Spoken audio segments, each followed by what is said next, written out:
पूर्णिया के सरसी थाना क्षेत्र अंतर्गत बेला चंपावती में एक युवती की गला दबाकर हत्या कर दी गई है। अंदेशा लगाया जा रहा है कि हत्यारों ने युवती के साथ पहले रेप किया है और फिर गला दबाकर उसकी हत्या कर दी गई है। युवती गांव के बगल के ही पाट खेत में अपनी दादी और छोटी बहन के साथ घास काटने गई हुई थी, किंतु दादी और छोटी बहन को घास का बोझा लेकर वापस घर भेज दिया और युवती खुद पाट खेत में घास काटने लगी। इसी दरमियान किसी अज्ञात व्यक्ति ने उसे अकेले पाकर उसके साथ रेप किया और फिर गला दबाकर उसकी हत्या कर दी और शव को पाट खेत में ही छोड़ दिया। घंटों बाद जब परिजन खोजने उसी पाट खेत में पहुंचे तो वहां युवती काजल कुमारी का शव पड़ा हुआ देखा गया।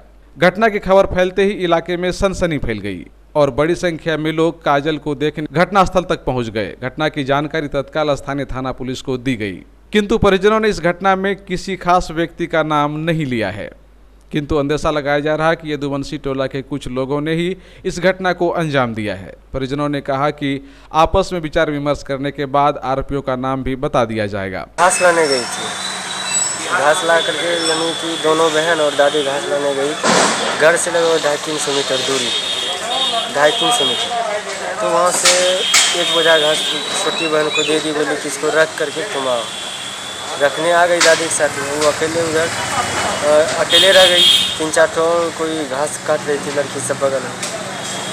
तो इधर से छोटी घर आई, रख करके खाना खाने लगी। खाना खा करके जब गई ढूंढने तो नहीं मिली।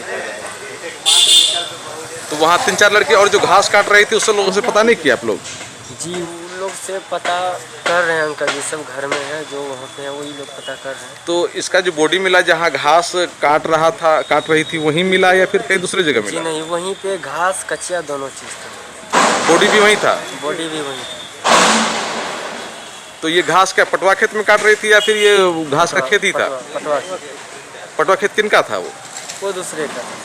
अच्छा, दूसरे का था। और सब जो लड़की थी वहाँ जो काट रही थी वो बहुत सारा।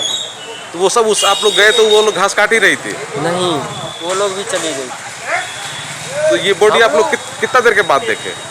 करीब 2:30-3 बजे। रेप है या फिर सिर्फ हत्या है? हो सकता है, 85% चांस हो सकता है कि रेप के बाद तब हत्या है। हाँ, 85% चांस है कि रेप करते हैं। अच्छा, ऐसा भी है कि कोई इसको पहले से परेशान वगैरह भी क्या करता था? जी नहीं, ऐसा कभी कोई शिकायत?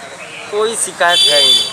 पूरा टूटा फूटा था। हाँ। उसके बाद जो है गला में जो है दुपट्टा से 3-4 गांठ दे करके कस के बांध दिया था और घास और कचिया वहीं पड़ा था।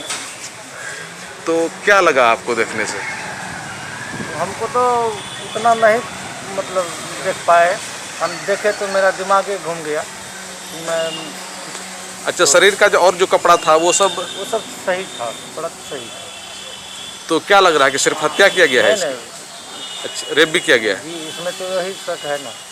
अच्छा, उसके बाद हत्या हुई है? जी। लेकिन ऐसा नहीं लगा कि वो लोग कौन था या किधर से आया किधर से गया? नहीं पता लगा। ऐसा कुछ वहाँ निशान वैसा छोड़ा हुआ नहीं था? जी नहीं, निशान कोनो नहीं। अब यहाँ से जाएंगे, उसके बाद काम किया करके इसका जो है करके उसके बाद शाम में बैठते हैं, विचारते हैं, तब देखा जाएगा आगे। अच्छा, तब बातें कुछ निकल कर लगता है कि सामने आएगी तब? जी। कुछ लोग है जो कि इसको परेशान तंग करता था पहले? जी। तो लग रहा है कि उसी लोग का कुछ न कुछ हाथ है।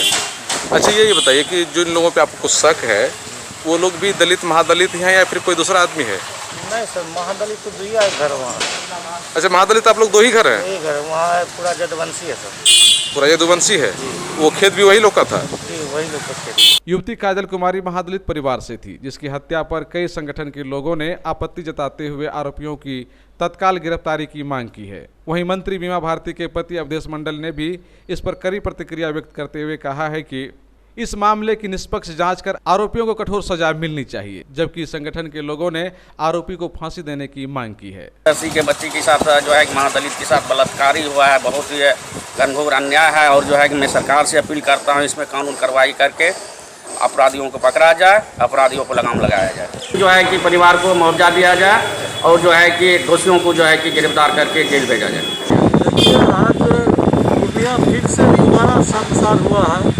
कल की शाम की घटना है। सरसी के निकट एक बेला गांव है, उस गांव में एक नाबालिग जो बच्ची है घास काटने के क्रम में ही इसके साथ में बलात्कार हुई और बलात्कार करने के बाद जो अपराधी है उसके द्वारा हत्या भी कर दी गई।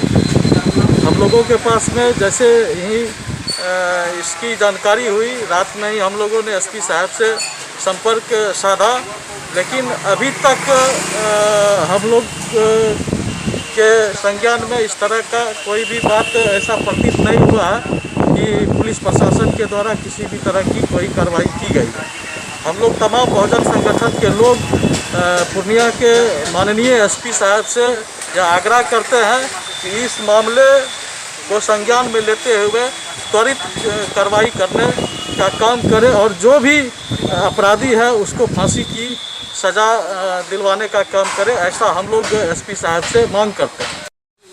हम लोग यही कहना चाह रहे हैं कि ये जो घटना हुआ है बहुत ही शर्मनाक की घटना है और ये घटना सरसी थाना अंतर्गत आता है और वहाँ का जो थाना अध्यक्ष साहब है तो ये घटना को हमको लगता नहीं है कि गंभीरतापूर्वक से लिए हैं। अगर गंभीरतापूर्वक से लिए होते तो इतना में जो है घटना का जो भी आरोपी था वो गिरफ्तार हो जाता है। हम लोग का ज़्यादा कुछ नहीं कहेंगे, हम लोग का यही मांग है पूर्णिया पुलिस प्रशासन से और पूर्णिया के एसपी साहब से कि इस घटना घिनौनी घटना जो भी किया है उसको जल्द से जल्द उनको जो है खोज करके उन पर कानूनी कार्रवाई करके उनको जो है जेल भेजने का काम करें, फांसी दिलाने का काम करें। अगर ऐसा नहीं होता है तो हम लोग जो है कि पूर्णिया में आंदोलन करने पे बाधित होंगे, हम लोग रोड जाम करने पे बाधित होंगे, हम लोग पूरा अच्छा, ये पीड़ित परिवार को कुछ मुआवजा का भी मांग कर रहे हैं आप लोग या फिर सिर्फ चाह रहे हैं न्याय मिल जाए? देखिए मेन बात है क्या कि यहाँ जो है किसी का आबरू का जो है कि तनाशा हुआ है और हम लोग मुआवजा के बदला हम लोग यही मांग करते हैं कि लड़की को न्याय मिल जाए, उनके परिजन को न्याय मिल जाए। इससे बड़ी मुआवजा कोई कुछ नहीं हो सकता है। हम लोग यही मांग करते हैं कि इनको उनके परिजन को जो है कि न्याय मिल जाए, सही न्याय मिल जाना चाहिए, सही न्याय मिले और जो भी दोषी है उनको फांसी की सज़ा हो ताकि ऐसा फिर दोबारा कोई ऐसा घटना ना करे। युवती के शव के पोस्टमार्टम के वक्त क्षेत्र के विधायक लेसी सिंह भी मौजूद थी, जिन्होंने पीड़ित परिवार को न्याय दिलाने का भरोसा दिया है। युवती काजल कुमारी के परिजनों ने सरसी थाना पर इस मामले को गंभीरतापूर्वक नहीं लेने का भी आरोप लगाया है।